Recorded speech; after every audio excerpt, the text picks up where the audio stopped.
The idea of money is one of the most important inventions of settled people. Money is not really a thing at all but a social technology. According to the Changing World Economy, Debt, Trust, and the Function of Money by George Casabav. As Felix Martin wrote in Money, the unauthorized biography, the problem is that money is not really a thing at all but a social technology, a set of ideas and practices which organize what we produce and consume, the way we live together.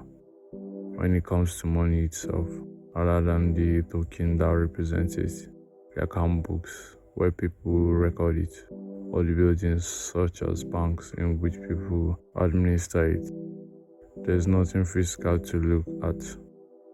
But currency is not itself money.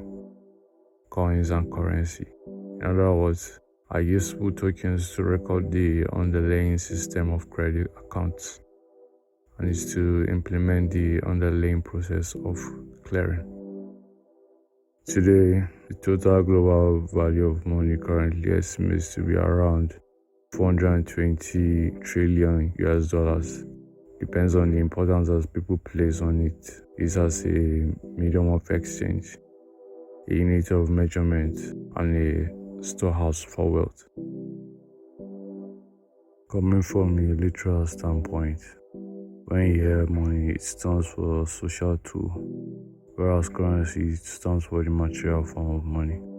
Around the 19,000 to 6,000 BC, the use of livestock can be identified in the earliest form of currency. This currency also cuts across the use of plant-based products too. From nature, the use of cowrie shells around 1200 BCE was first recorded in China due to its size and durability, after which other societies used this as currency, and it has been known to be the most widely and longest used currency. Others include the use of whale teeth, used by the Fijians and the Yap Islands, was also known for their carved huge disc limestone, which remains part of the island's culture. The first metal money and coins were made from bronze and copper cowrie imitations, which took forms of knives and spades, and were later scaled down to coins with holes. This could be found in China during the end of the Stone Age.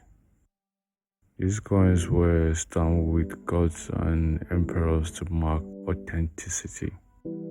Later, present-day Turkey was the first place coins appeared.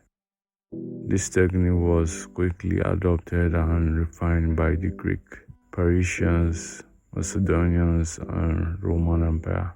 They had more inherent value than that of the Chinese because it was made from precious metal like gold, silver, and bronze. The use of leather and animal hide as currency about 6000th century was recorded in early ancient Rome, France, and Russia, were probably popular known for the adoption of leather too, and is strongly believed that had a long-lasting legacy. The use of paper currency originated from China during the reign of Emperor Xinzong. The currency was made from mulberry trees, and due to a lack of financial understanding of inflation, the currency rapidly depreciated in value during the late 1800s and early 1900th century. Paper currency spread to other parts of the world. In 1821, the United Kingdom, then leader in international finance, introduced the gold standard. For a better understanding of the concept, a word-for-word description could be best suited. So it's a standard unit of currency, typically kept at the value of fixed quantity of gold, which increase confidence in international trade by preventing governments from excessively issuing currency. Eventually, France, Germany adopted the gold standard, which was later discovered to be flawed. and due to this was reversed in 1970 to keep isolated inflation, and typically example can be seen in Zimbabwe in the early 2000s, where the country issued currency in denomination as high as 100 trillion US dollars, which was worth a loaf of bread.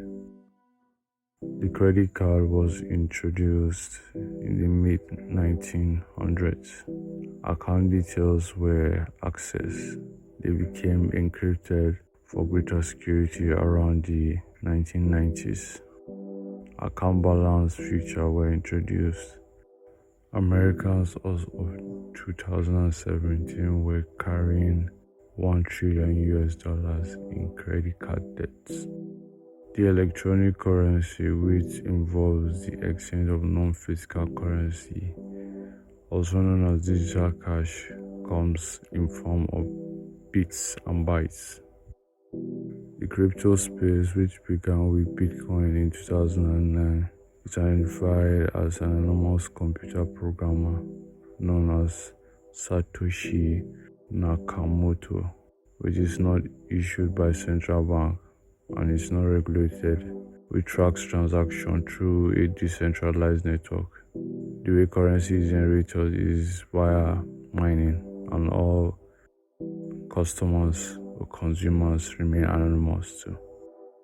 Bitcoin is said to have a value of over 390 billion US dollars as of June 2022. According to William Stanley Jevons, the main function of money are distinguished as a medium of exchange, measure of value, a unit of account, a store of value, and sometimes a standard of deferred payments. Any item or verifiable account that fulfills this function can be considered as money. During the primitive age of finance, the following were invented: accounting, which could manage tokens representing large quantities and divided them into portions and relate this to use over time. Secondly, writing, which made a permanent record for the accounts. Next is numeracy, which created a new concept, number, a concept that could represent quantity without having to count actual tokens. Lastly, finance space of creditors and debtors. Today, the only form of physical currency that can be used is fiat, coinage, and paper, which can be converted into electronic forms too. So how is money created in governed current economic system? In current economic system, money is created by two procedures: legal tender or narrow money. This is the cash created by the central bank by minting coins and printing paper notes. Bank money or broad money is the money created by private banks through the recording of loans as deposits of borrowing clients, with partial support indicated by the cash ratio. Currently, the bank money is created as electronic money. In most countries, the majority of money is mostly created as M1/M2 by commercial banks making loans. Contrary to some popular misconceptions, banks do not act simply as intermediaries, lending out deposits that savers place with them, and do not depend on central bank to create new loans and deposits. Financial crimes. There are basically two: counterfeiting and money laundering. Counterfeiting is imitation of currency produced without the legal sanctions of government or state. Money laundering is a process in which the proceeds of crime are transformed into legal money or other assets. However, in several legal and regulatory systems, the term money laundering has become conflicted with other forms of financial crime, and sometimes used more generally to include misuse of financial system, including terrorism financing, tax evasion, and evading of international sanctions. Today's monetary policies. Governments and central banks have taken both regulatory and free market approaches to monetary policy.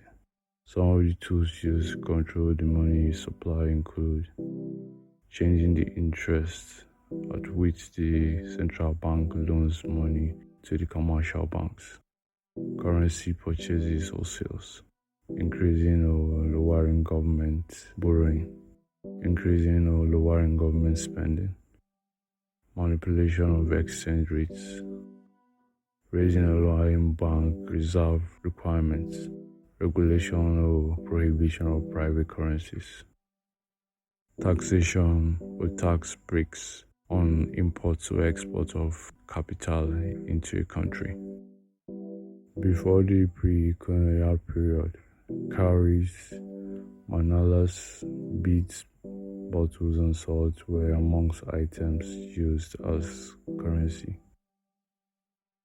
The first legal currency in Nigeria was shillings and pence in 1880.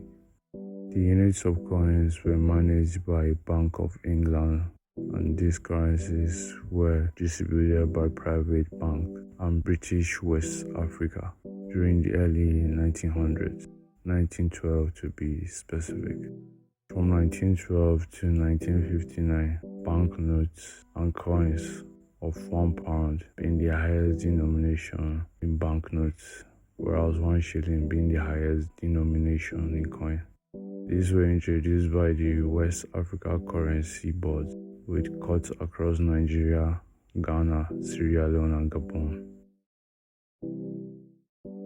The Central Bank of Nigeria herself began issuing banknotes in 1959, which had the country's republic status on it, Federal Republic of Nigeria. January 1973, pounds and shillings no longer existed, but naira and kobo. 1977 saw the introduction of 20 naira notes. This was as a result of the country's economic growth. 2 years later, in 1979, a lower denomination of 1 naira, 5 naira, and 10 naira were created. The notes had portraits of eminent Nigerians, or as they were declared, national heroes.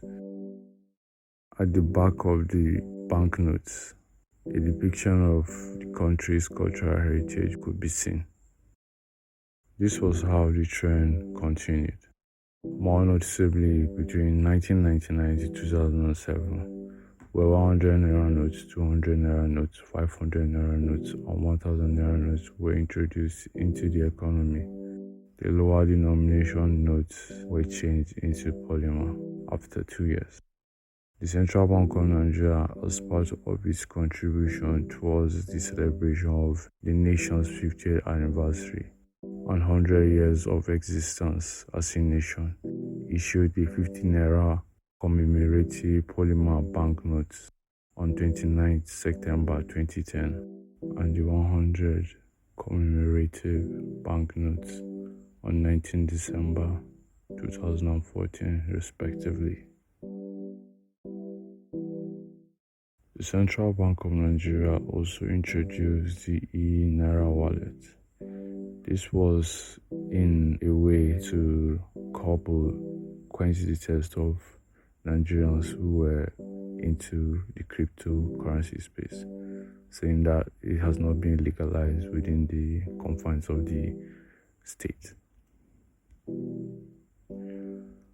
From the stage where individual people and organizations were seeking for options to transact goods and services, the idea of money, also known as currency, seemed a tangible and viable option. But as time has gone by, individuals and the government have made money more of a social construct. The moment you're able to create something and you are able to sell the narrative, you are guaranteed money. People turning into brands is no coincidence. And what about the use of NFTs now? To answer the question, yes, money is a creation of convenience, and money is whatever you make it out to be.